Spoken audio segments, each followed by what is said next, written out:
بسم اللہ والصلاة والسلام علی رسول اللہ وعلی آلہ واصحابہ اجمعین الی یوم الدین۔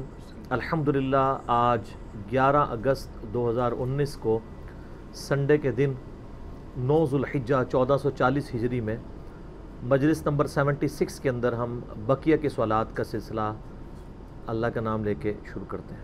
جی اگلا سوال ہے علی بھائی کی جانب سے مسلسل کئی سالوں سے بریلوی علماء پر ان کے بزرگوں کی گستاخانہ عبارتوں کے حوالے سے تابڑتوڑ حملوں کا سلسلہ جاری ہے۔ بالآخر بریلوی علماء ہی میں سے ایک مرد مجاہد امام المناظرین علامہ مولانا سعید احمد اسد حافظ اللہ تعالیٰ کی جانب سے ببانگ دہل چشتی رسول اللہ والے واقعہ کے کفری ہونے پر ویڈیو منظر عام پر آ چکی ہے۔ علی بھائی اب آپ پر یہ علمی قرض ہے کہ اولو العلم قائما بالقسط کے تحت بریلوی علماء کو اپریشیٹ کریں تاکہ شاید دیوبندی علماء کو بھی اشرف علی تھانوی رسول اللہ والے واقعہ کا جھوٹا دفاع کرنے سے توبہ کی توفیق مل جائے، آمین ثم آمین۔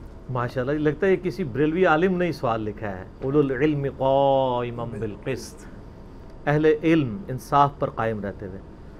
تو سر یہ آپ ہمارے بارے میں بدگمانی نہ کریں، ہم آلریڈی یہ کام کر چکے ہیں اللہ کے فضل سے۔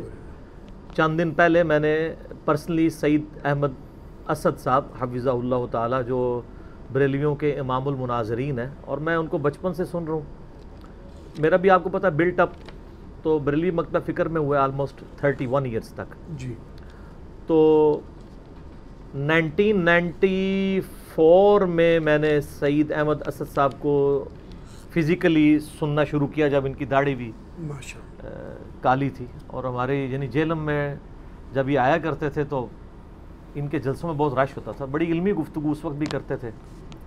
اور شیخ ناصر الدین البانی رحمہ اللہ تعالی المتوفہ 1999 عیسوی، جو محدث اعظم تھے سعودیہ میں، ان کا پہلی دفعہ نام میں نے سعید اسد صاحب کے منہ سے سنا تھا۔ یہ اس زمانے کی بات ہے جب وہ زندہ تھے ابھی البانی صاحب، تو وہ اکثر کوٹ کیا کرتے تھے کہ اس حدیث کو البانی نے صحیح کہا۔ تو اس سے آپ ان کے علمی شغف کا اندازہ لگائیں۔ تو ہمیں امید تھی کہ ایسے اہل علم لوگ سچائی کی آواز بلند کریں گے۔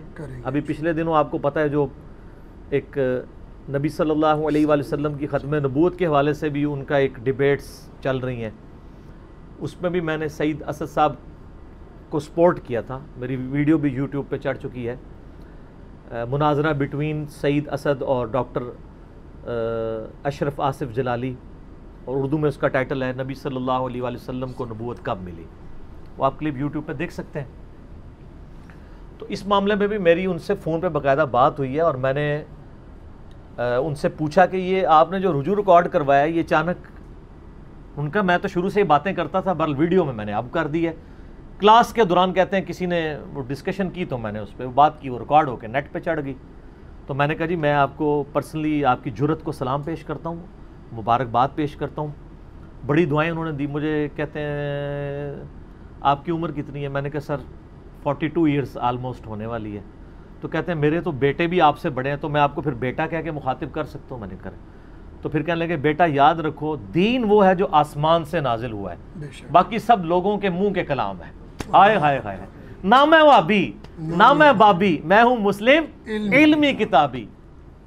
اسی کے کہنے کا انداز وہی ہے نا، نہ ہم وہابی ہیں سو کالڈ، کوئی علمی بات کرے اسے وہابی کی گالی دے دو، جیسے یہ گالی ہیں نا بدعتی، مشرک، گستاخ رسول، گالیاں بنائی ہوئی ہیں جی، اس طرح یہ وہابی بھی ایک گالی بنائی ہے۔ اور نہ ہم بابوں کا جھوٹا دفاع کرنے والے بابی ہیں، ہم علمی کتابی ہیں۔ تو میں نے کہا سر آپ پہ اس سے بھی بڑا امتحان آئے گا جب میں آپ کو یہ بات بتاؤں گا کہ پیر میر علی شاہ صاحب نے تو چشتی رسول اللہ کے دفاع کے اوپر باقاعدہ تحقیقی مقالہ لکھا ہوا ہے، تحقیق الحق فی کلمت الحق، اندازہ کریں کلمت الحق، یہ نعوذ باللہ من ذالک۔ تو کہتے ہیں میرے علم میں نہیں ہے۔ میں نے کہا جی کتاب ان کی چھپی ہوئی ہے، آپ کو گولڈا شریف سے مل جائے گی، اور پیر میر علی شاہ صاحب کو اتنے پرانے تو نہیں ہیں، 1937 میں ان کی ڈیتھ ہوئی ہے، ان کو 100 سال بھی نہیں ہوئے فوت ہوئے ہوئے، اور ان کی تو کتابوں کے کلمی نسخے بھی گولڈے میں موجود ہیں۔ تو باقی بزرگوں کے بارے میں تو آپ نے اسی کلپ کے اندر کہا، چشتی رسول اللہ والا کلپ یوٹیوب پر رکھا ہوا ہے، آپ کو مل بھی جائے گا۔ تو انہوں نے کہا کہ ہم ان چیزوں کو کفریہ سمجھتے ہیں، اور بزرگوں کو بچانے کا واحد طریقہ یہ ہے کہ ہم یہ سمجھتے ہیں کہ بزرگوں کی کتابوں میں یہ چیزیں بعد میں کسی نے ڈال دی ہوں گی، اور میں بھی شروع سے کہتا ہوں کہ آپ نے بزرگوں کو بچانا ہے تو یہی کہا کریں، لیکن یہ بات آپ پیر میر علی شاہ صاحب کے بارے میں کیسے کریں گے؟ وہ تو اتنے پرانے بھی نہیں ہیں، ان کی تو کتابوں کی ابھی سیاہی بھی خشک نہیں ہوئی ہے، ہاں کلمی نسخے ان کے موجود ہیں، چلیں ہم ان کے بارے میں بھی اس نے ظن رکھ دیتے ہیں کہ ان کی اولاد نے کچھ کر دیا ہوگا۔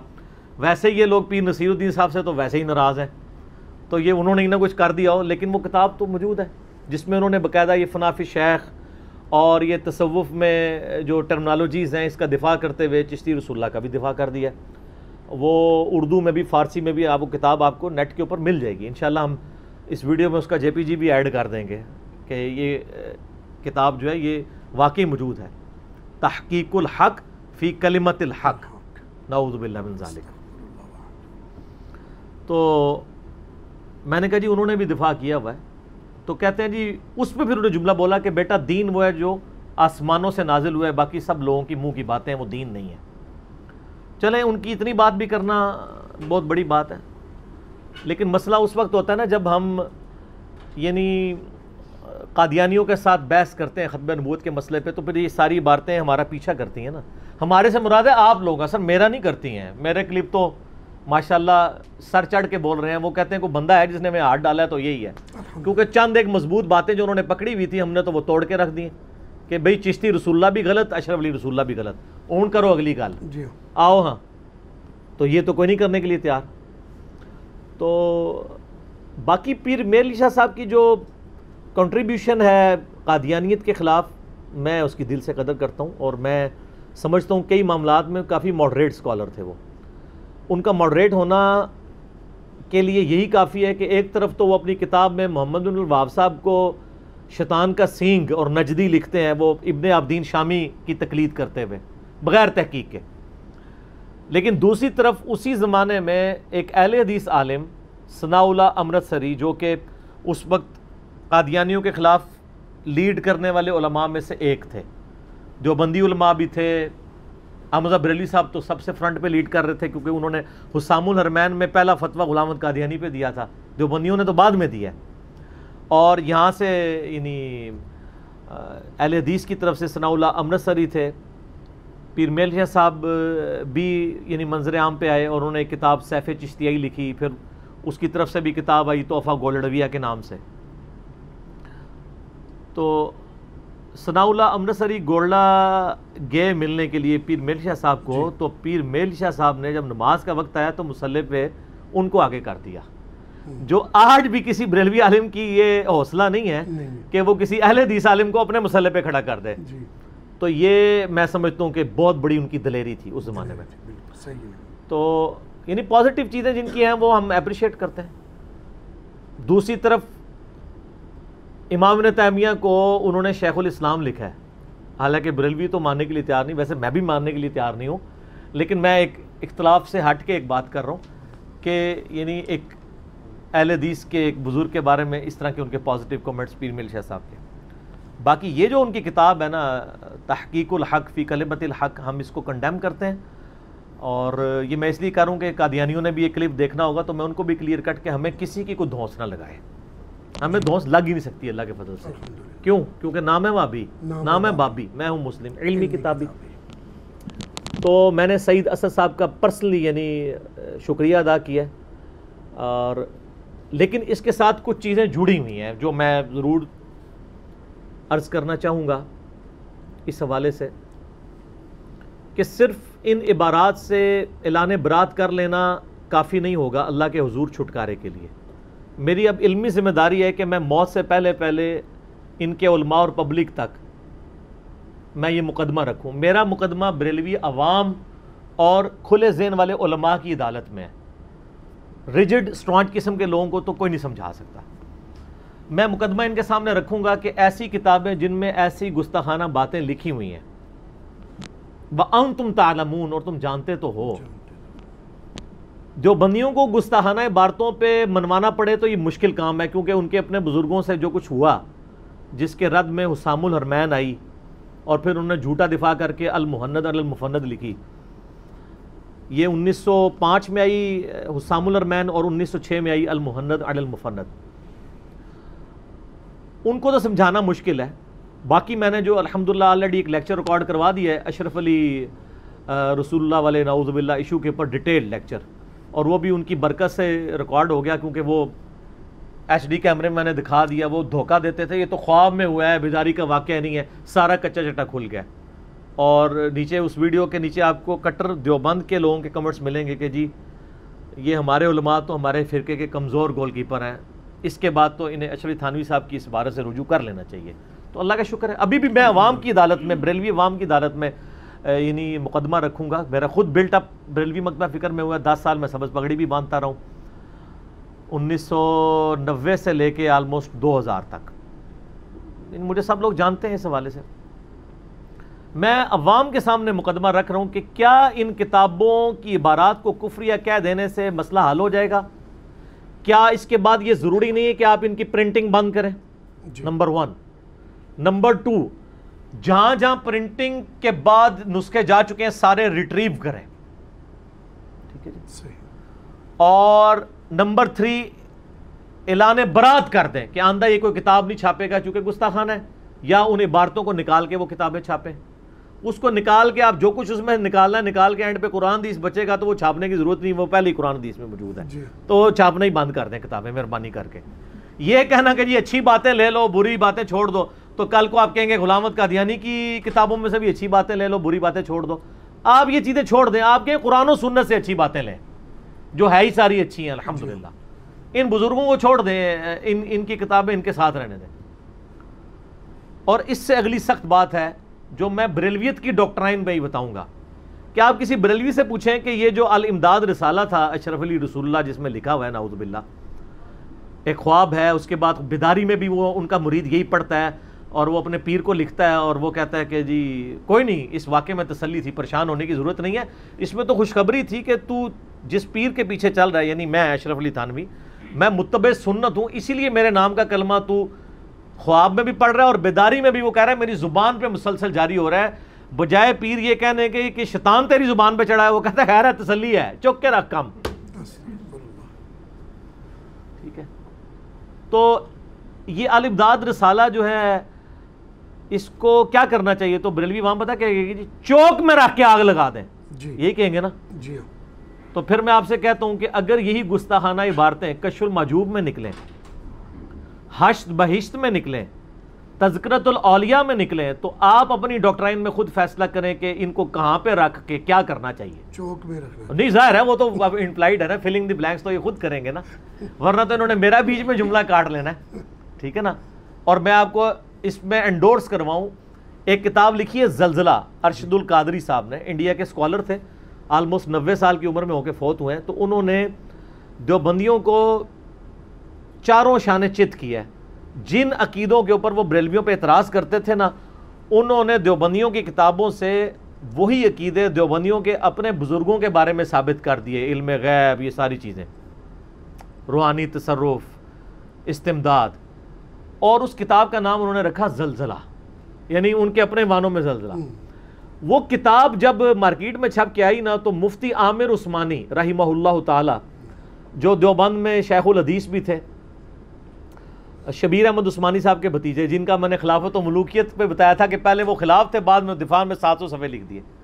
ان تک جب یہ کتاب پہنچی نا, تو انہوں نے کہا میں نے تو کبھی بریلویوں کی باتوں کو سیریس ہی نہیں لیا تھا, لیکن جب یہ میں نے کتاب پڑھی ہے اس کے بعد, تو میں یہ کہتا ہوں کہ ہمارے بزرگوں کی کتابیں اس قابل ہیں کہ ان کو چوراہے پہ رکھ کے آگ لگا دی جائے. سر سلام ہے مفتی عامر عثمانی دیوبندی کو. اور یہ بات فخریہ زلزلہ کتاب میں انہوں نے پرنٹنگ کے شروع میں چھاپی ہے. تو سر زلزلہ کا ایک اور چیپٹر ایڈ کریں, اس میں پھر آپ اپنے بزرگوں کی کتابوں کے بارے میں بھی مفتی عامر عثمانی صاحب کا فتویٰ لگائیں. بلکہ بہتر یہ ہے کہ آپ کا کوئی بزرگ فتویٰ دے کہ دیکھو اگر ان میں ایک شعر پیدا ہوا ہے تو ہمارے پاس بھی ایک شعر موجود ہے, امام المجاہدین.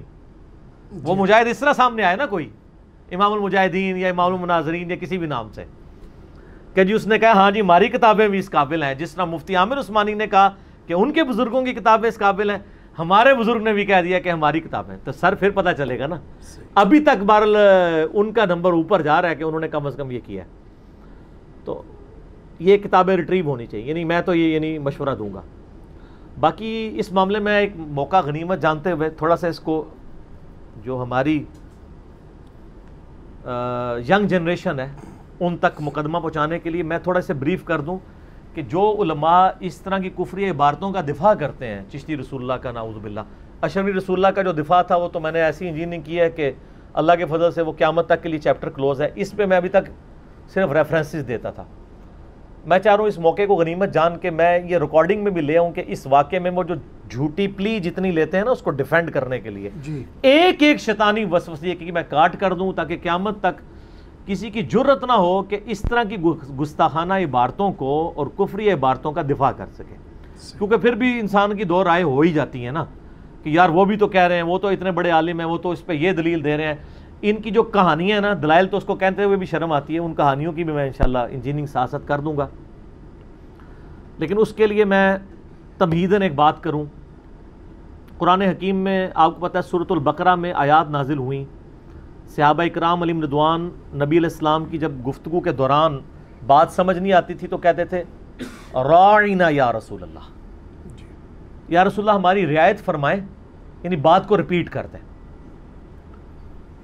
تو یہودی جو ہے نا، جنہوں نے اوپر سے کلمہ پڑھا تھا اندر سے یہودی تھے، منافقین تھے، علیحدہ میں بیٹھتے تھے نا تو وہ آپ کو پتہ بڑے چرب زبان تھے، جگت بہت مارتے تھے، وہ سمعنا و اطعنا کو سمعنا و عصینا کہہ دیتے تھے، سنا اور نافرمانی کی، ٹھیک ہے، حتتن کو حنتتن کہہ دیتے تھے۔ یہاں بھی انہوں نے رائینا کہنا شروع کر دیا، رائینا، ای کو لمبا کریں اس کا مطلب بنتا تھا اے ہمارے چرواہے۔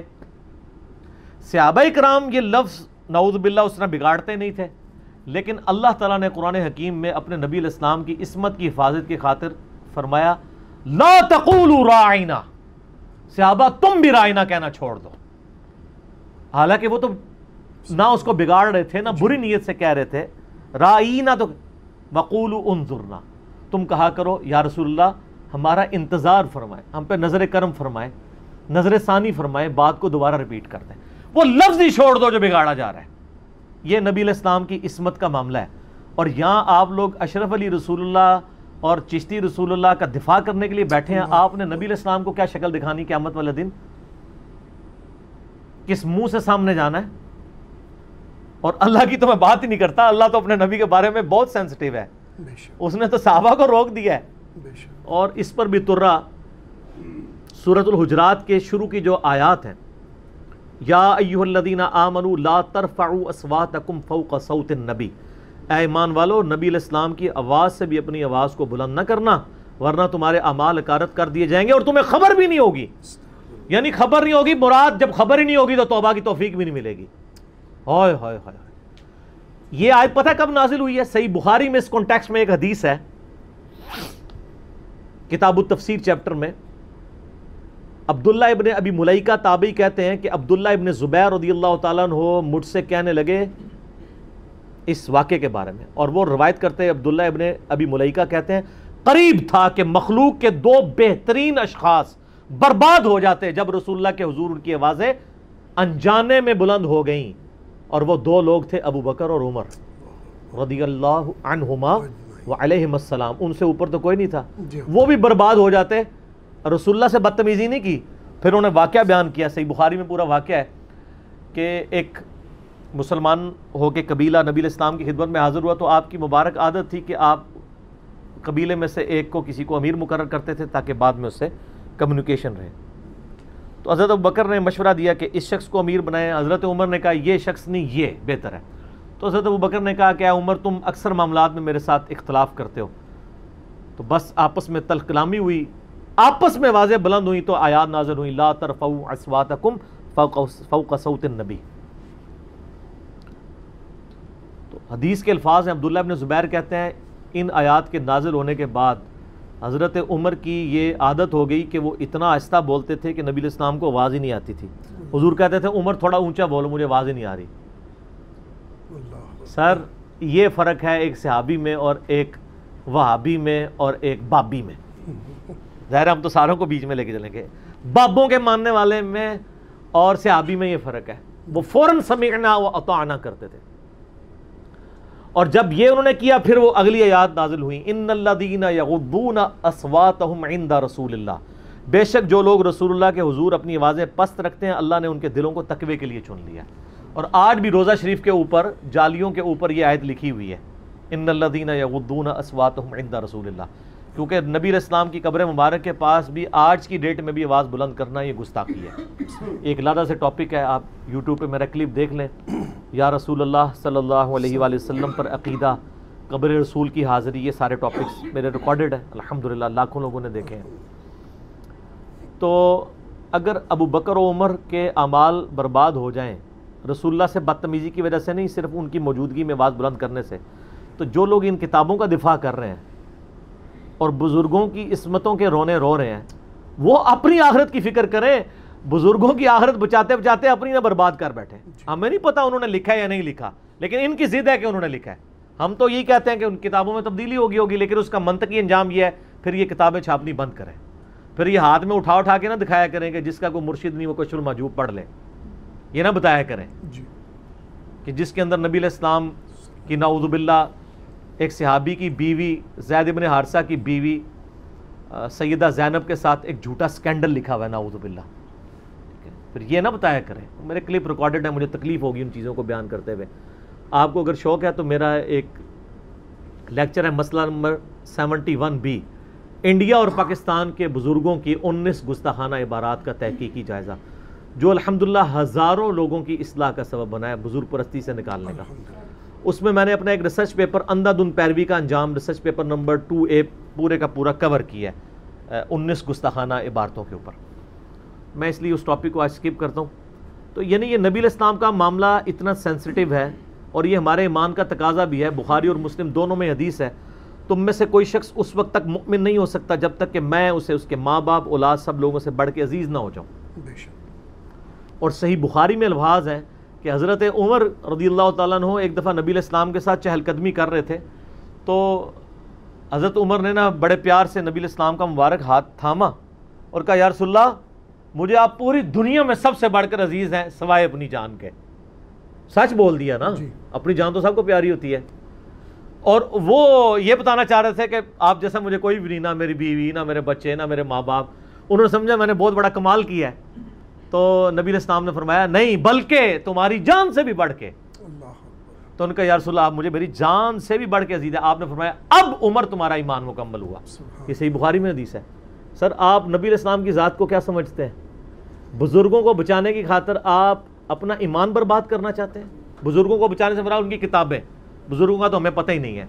ہمیں تو یہ بھی نہیں پتا کوئی بزرگ ہے بھی ہے یا نہیں، کیونکہ بریلویوں کے بزرگ دیوبندیوں کے مشرک ہیں، اور دیوبندیوں کے بزرگ بریلویوں کے گستاخ رسول ہیں۔ اور ابھی اس سے اوپر چلے جائیں، سنی کے بزرگ جو ہیں وہ شیعہ کے ہاں گمراہ ہیں، اور شیعہ کے بزرگ سنیوں کے ہاں گمراہ ہیں۔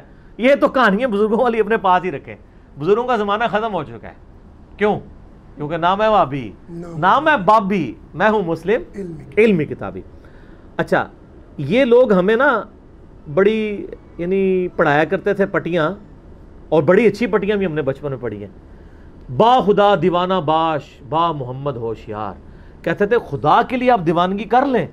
اور فخریہ کہتے تھے منصور الحاج نے ان الحق کہا تھا، اگر وہ آنا محمد کہتا تو وہ کافر ہو جاتا، کیونکہ دیوانگی صرف اللہ کے ساتھ ہوتی ہے، رسول اللہ کے ساتھ نہیں۔ یہ ہمیں پڑھایا کرتے تھے۔ تو سر جو لوگ چشتی رسول اللہ اور اشرف علی تھانوی رسول اللہ کہتے رہے ہیں یا کہلواتے رہے ہیں، اب آپ کو با خدا دیوانہ باش، با محمد ہوشیار بھول گیا؟ تذکرۃ الاولیاء میں نے بتایا کہ بازید بستامی سے پوچھا گیا کہ قیامت والے دن جو لواء الحمد ہے، شفاعت کا جھنڈا، وہ نبی علیہ السلام کے ہاتھ میں ہوگا؟ تو کہنے لگے کہ قیامت والے دن محمد اور تمام انبیاء میرے جھنڈے کے نیچے ہوں گے، استغفر اللہ و اتوب الیہ۔ اور پھر وہ مصنف تذکرۃ الاولیاء کا ساتھ خود لکھتا ہے کہ پتہ نہیں لوگ کیوں حضرت صاحب کو برا بھلا کہتے ہیں، ان کے دلوں میں تو رسول اللہ کی بڑی عزت تھی، یہ اگر انہوں نے بات کی ہے تو اس کے پیچھے ضرور کوئی حکمت ہوگی۔ اور پھر حکمت وہ بتا رہے ہیں، اتنی بڑی بنا کے کہانی بنائی انہوں نے۔ وہ کہتے ہیں حکمت یہ ہوگی کہ اصل میں یہ بایزید کے منہ سے اللہ بول رہا تھا، تو اللہ کا جھنڈا تو رسول اللہ سے بڑا ہی ہوگا نا۔ اوئے ہوئے ہوئے، ایک کہانی نو چھپانے واسطے کڈی وڈی کہانی اور بنائی۔ بزرگ کو بچانے کی خاطر اپنا بھی ایمان لگا دیا داؤ پہ. اگر انہوں نے لکھا ہے 1 ٹن حسن ظن رکھتے ہوئے, حسن ظن رکھنا پڑتا ہے نا, 1 ٹن, کہ اگر انہوں نے لکھا ہے, ہم یعنی چھوڑتے ہیں, وہ کہتے ہیں بزرگوں کو برا کہتا ہے. سر آپ کو ایسے بزرگ ان کی کتابیں مبارک ہو, ہم تو اپنے رسول اللہ کے ساتھ جڑے ہیں. ما ضل صاحبکم وما غوا, تمہارے نبی نہ کبھی بہہ کے ہیں نہ کبھی بہرا چلے ہیں. تو وہ الٹا دفاع کرتے ہیں, وہ کہتے ہیں جی وہ اللہ بول رہا تھا. یہ تو ہم نبی علیہ السلام کے بارے میں عقیدہ نہیں رکھتے, وہاں بھی ہم کہتے ہیں وما ينطق عن الهوى ان هو الا وحی یوحى. نبی علیہ السلام خواہش نفس سے کچھ نہیں کہتے, وہ وہی کہتے ہیں جو ان کو وحی کی جاتی ہے. اللہ ان کے منہ سے نہیں بولتا, اللہ وہی نازل کرتا ہے اور وہ بیان کرتے ہیں. اور ان کا کیا عقیدہ ہے, پھر ان کو با خدا دیوانہ باش با محمد ہوشیار بھول جاتا ہے. پھر اس میں وہ الفاظ ہیں, وہ باقاعدہ لوائی اعظم من لوائی محمد, میرا جھنڈا محمد کے جھنڈے سے بڑا ہوگا. یہ بول کے بھی پھر کیسے تعویل رہ جاتی ہے؟ کیا قیامت الدین 2 جھنڈے ہوں گے؟ صحیح مسلم اٹھا کے دیکھیں, نبی علیہ السلام نے فرمایا قیامت والے دن شفاعت کا جھنڈا میرے ہاتھ میں ہوگا. تو یہ کہتے ہیں وہ اللہ کے جھنڈے کی بات کریں, اللہ کا جھنڈا تو آلریڈی رسول اللہ کے ہاتھ میں ہے. تو تواڈے بابا جی کتوں آگے وچ, ٹھیک ہے. تو خدا کے لیے خوف کریں, ٹھیک ہے. اور دوسری طرف ہم بتا رہے ہوتے ہیں اس دن تو انبیاء بھی نفسا نفسی کر رہے ہوں گے, اور بابے کہہ رہے ہوں گے کہ محمد اور انبیاء میرے جھنڈے کے نیچے ہوں گے. اس کا مطلب ہے آپ بابوں کو انبیاء سے اوپر لے کے جاتے ہیں. سر کتنی آپ کی انجینئرنگ اور کریں, اپنا ایمان بچائیں. قیامت والے دن رسول اللہ نے آپ کے کام آنا ہے, بزرگ بابوں نے نہیں آنا صلی اللہ علیہ وآلہ وسلم. ان سے اپنا رشتہ مضبوط کریں اور بجائے یہ کہ آپ ادھر ادھر کی طرف جائیں. تو میں اب آپ کو اصول برکت کے لیے وہ واقعہ جو ہے نا اس کتاب سے پڑھ کے سناتا ہوں. یہ کتاب ہے جی ہشت بہشت, 8 جنتیں. 8 جو بزرگ ہیں چشتیہ کے, ان کے انہوں نے ملفوظات جمع کیے ہیں. اس میں سے خواجہ فرید الدین گنج شکر جو پاک پتن والے ہیں, ان کے مرشد تھے خواجہ قطب الدین بختیار کاکی. چشتیہ سلسلے میں بڑے بزرگ ہیں. معین الدین چشتی صاحب کے یہ خلیفہ خاص ہیں. ان کے جو حالات زندگی ہے نا, فوائد السالکین کے نام سے اس میں تیسری کتاب وہ ہے ہشت بہشت کے اندر, فوائد السالکین. اور اس کو کمپائل کیا ہے فرید الدین گنج شکر پاک پتن والے, جہاں ہمارے پرائم منسٹر صاحب بھی غلطی سے جا کے گر گئے تھے. یہ وہ انہوں نے منسوب کیا ہوا ہے. ظاہر ہے بریلوی چھاپ رہے ہیں نا, میں نے تو نہیں چھاپی یہ کتاب. شبیر برادرز پاکستان میں سب سے بڑا ادارہ ہے ان کا چھاپنے والا, تو میں نے تو نہیں ان کو پیسے دے کے چھپوائی کہ بزرگوں کو بدنام کریں. ان کا دعویٰ ہے کہ ان کی ہے, ہم 1 ٹن حسن ظن رکھتے ہیں کہ ان کی نہیں ہوگی. فوائد السالکین میں خواجہ قطب الدین بختیار کاکی کے بارے میں آتا ہے کہ وہ ایک واقعہ نقل کرتے ہیں. یہ میں واقعہ وہ بیان کرنے لگا ہوں چشتی رسول اللہ والا, اور جس طرح میں نے اشرف علی رسول اللہ والے واقعے کی انجینئرنگ کر کے ان کے سارے وسوسوں کے جواب دیے تھے, تو آج اس پہ بھی جو ان کے وسوسے ہیں میں ساتھ ساتھ اس کے جواب دیتا ہوں. وہ کہتے ہیں کہ بتا رہے ہیں کہ ہم خواجہ معین الدین چشتی المتوفا 633 ہجری کی خدمت میں بیٹھے ہوئے تھے. خواجہ قطب الدین بختیار کاکی کہتے ہیں, اور نقل کر رہے ہیں فرید الدین گنج شکر. اسی موقع کی مناسب آپ نے فرمایا کہ ایک دفعہ کا ذکر ہے. آپ نے فرمایا کہ مراد ہے کہ فرید الدین گنج شکر کہہ رہے ہیں کہ خواجہ قطب الدین بختیار کاکی نے فرمایا کہ ایک دفعہ کا ذکر ہے کہ میں اور بہت سے اہل صفا شیخ معین الدین چشتی کی خدمت میں حاضر تھے اور اولیاء اللہ کے بارے میں ذکر ہو رہا تھا. اسی اثنا میں ایک شخص باہر سے آیا اور بیعت ہونے کی نیت سے خواجہ صاحب کے قدموں میں سر رکھ دیا. پہلا کام دیکھو کہ کیتا انہیں, خواجہ صاحب کے قدموں میں سر رکھ دیا. حد رکوع سے بھی آگے چلا گیا نا. کسی بھی انسان کے سامنے حد رکوع جھکنا بھی حرام ہے. یہ میرا فتویٰ نہیں, احکام شریعت میں احمد بریلوی صاحب کا فتویٰ ہے. قرآن حدیث کا تو فتویٰ بہت سخت ہے نا, تو ہم بزرگوں کے ہی فتوے بیان کر دیتے ہیں. سر قدموں میں رکھ دیا جا کے, حد رکوع کیا, حد سجدہ کو جھک گیا. جامعہ ترمذی میں حدیث ہے, جس شخص کی یہ خواہش ہو کہ اس کے سامنے لوگ ہاتھ باندھ کے کھڑے ہوں, وہ بھی اپنا مقام دوزخ میں دیکھ لیں. ہائے ہائے ہائے. اور جامعہ ترمذی میں حدیث ہے, انس ابن مالک کہتے ہیں ہمیں ایک ایسا شخص تھا کہ جو ہمیں ہماری ہر چیز سے بڑھ کر محبوب تھا, لیکن جب وہ ہمیں تشریف لاتے تھے ہم ان کے استقبال میں کھڑے بھی نہیں ہوتے تھے, اور وہ محمد رسول اللہ تھے صلی اللہ علیہ وآلہ وسلم, کیونکہ ہمیں پتا تھا کہ وہ اس سے ناراض ہوتے ہیں. رسول اللہ کے استقبال کی تو صحابہ کھڑے نہ ہوں اور آپ اپنے بابوں کے سروں میں جا کے یعنی سر دے دیں ان کے قدموں میں جا کے. ٹھیک ہے جی. آپ نے فرمایا بیٹھ جا. وہ بیٹھ گیا اور اس نے عرض کی کہ میں آپ کی خدمت میں مرید ہونے کے واسطے آیا ہوں. شیخ صاحب اس وقت اپنی خاص حالت میں تھے, وہ کہتے ہیں جذب کی کیفیت میں تھے. آپ نے فرمایا کہ جو کچھ میں تجھے کہتا ہوں وہ کہو اور بجا لا, تب مرید کروں گا. تو ویسے تو وہ تو بیچارہ یہی ایکسپیکٹ کر رہا ہوگا کہ کوئی اللہ رسول کا نام پڑھوائیں گے. اس نے عرض کی کہ جو آپ فرمائیں گے میں بجا لاؤں گا, بجا لانے کو تیار ہوں. آپ نے فرمایا کہ تو کلمہ کس طرح پڑھتا ہے؟ اس نے کہا لا الہ الا اللہ محمد رسول اللہ صلی اللہ علیہ وآلہ وسلم. آپ نے فرمایا یوں کہو لا الہ الا اللہ چشتی رسول اللہ نعوذ باللہ من ذالک.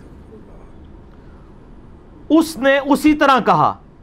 خواجہ صاحب نے اسے بیعت کر لیا. میرا ایک معصومانہ سوال ہے, جب حضرت ابوبکر کی کو بیعت کرنے آتا تھا تو ایک دفعہ چیک کروانے کے لیے وہ پڑھواتے تھے لا الہ الا اللہ ابوبکر رسول اللہ؟ کبھی بھی. یا سیدنا عمر نے نہیں. یا سیدنا عثمان نے یا مولا علی نے کبھی پڑھوایا؟ ہائے ہائے ہائے. خواجہ صاحب نے اسے بیعت کر لیا اور خلت و نعمت بھی دی. ظاہر ہے جی ایسے پکے مرید تو پھر قسمت والوں کو ہی ملتے ہیں. اور بیعت کے شرف سے مشرف کیا. پھر اس شخص کو فرمایا کہ سن, میں نے تجھے جو کہا تھا کہ کلمہ اس طرح پڑھو یہ صرف تیرا عقیدہ آزمانے کی خاطر تھا. عقیدہ آزمانے کے لیے غلط کلمہ پڑھوایا جاتا ہے یا صحیح والا؟ ورنہ تو حضرت بکر بھی یہ طریقہ اڈاپٹ کرتے.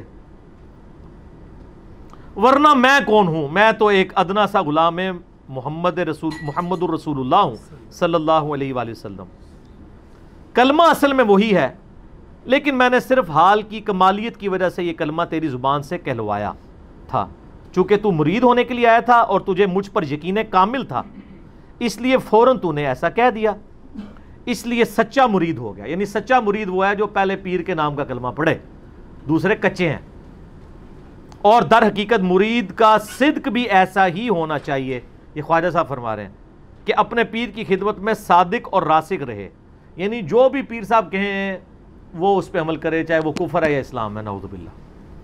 آپ حیران ہوں گے کہ اس واقعے کے اوپر وہ کیا کیا لیم ایکسکیوز. ایک تو وہ کہتے ہیں دیکھیں نا جی انہوں نے بعد میں کہہ دیا نا اصل کلمہ وہ تھا, تو اس میں رجوع ہو گیا. نہ پرانیاں گلاں, پرانے فرقے, پرانے بزرگ, پرانے بانے. بھائی جی ان دور بدل گیا ہے.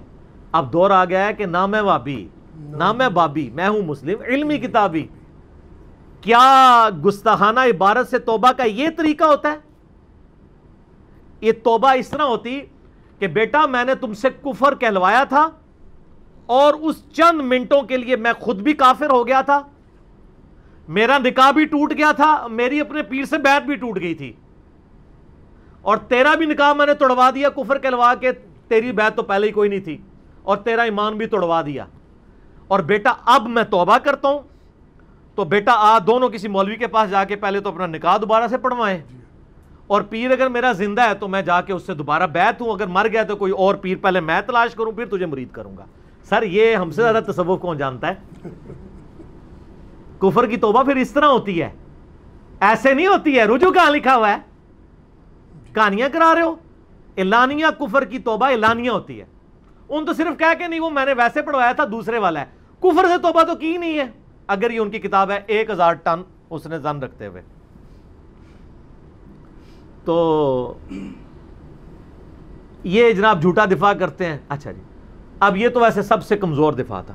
اصل جو ان کا دفاع ہے نا وہ کہتے ہیں جی اس میں الفاظ ہیں کہ وہ اپنی خاص حالت میں بیٹھے ہوئے تھے, تو یہ چیز بتا رہی ہے کہ وہ اس وقت مجذوبیت کی کیفیت میں تھے, ہوش میں نہیں تھے. اور جب بندہ اللہ کی محبت میں ڈوب کے مجذوب ہو جاتا ہے نا تو اس سے پھر شریعت کا قلم اٹھ جاتا ہے. تو میں وہی بات کروں گا جو ہمیں بریلوی علماء شروع سے کہا کرتے تھے کہ جی با خدا دیوانہ باش با محمد ہوشیار. محمد علیہ السلام کے لیے اگر آپ دیوانگی کریں گے تو آپ مارے جائیں گے, اللہ کے لیے دیوانگی کرتے رہو. تو جو بندہ جذب کی کیفیت میں جاتا ہے کیا وہ گستاخ رسول ہو جاتا ہے؟ پھر یہ بھی مانے نا, اپنے نام کا کلمہ پڑھانے سے. یہ جذب کی کیفیت ابو بکر عمر عثمان و علی رضی اللہ عنہم اجمعین و علیہم السلام اجمعین کو تو کبھی نصیب نہیں ہوئی ہے, جو سب سے اعلیٰ درجے کے اللہ کی معرفت والے تھے, رسول اللہ سے عقیدت رکھنے والے تھے. اچھا, اور یہ کہتے ہیں جذب کی کیفیت ہے, قلم اٹھ جاتا ہے. سر قلم جذب والے سے نہیں, پاگل سے اٹھتا ہے. تو آپ وہ حدیث بیان کریں جس کی آپ پلی لے رہے ہیں. وہ حدیث صحیح بخاری میں تعلیقاً ہے, مولا علی علیہ السلام کا قول ہے. ایک چیپٹر کی ہیڈنگ میں امام بخاری لے کے آئے ہیں کہ مولا علی فرماتے ہیں کہ 3 لوگوں سے شریعت کا قلم اٹھ گیا ہے. نمبر 1 جو نابالغ ہے, نمبر 2 سویا ہوا شخص, اور نمبر 3 جو مجنون پاگل ہے.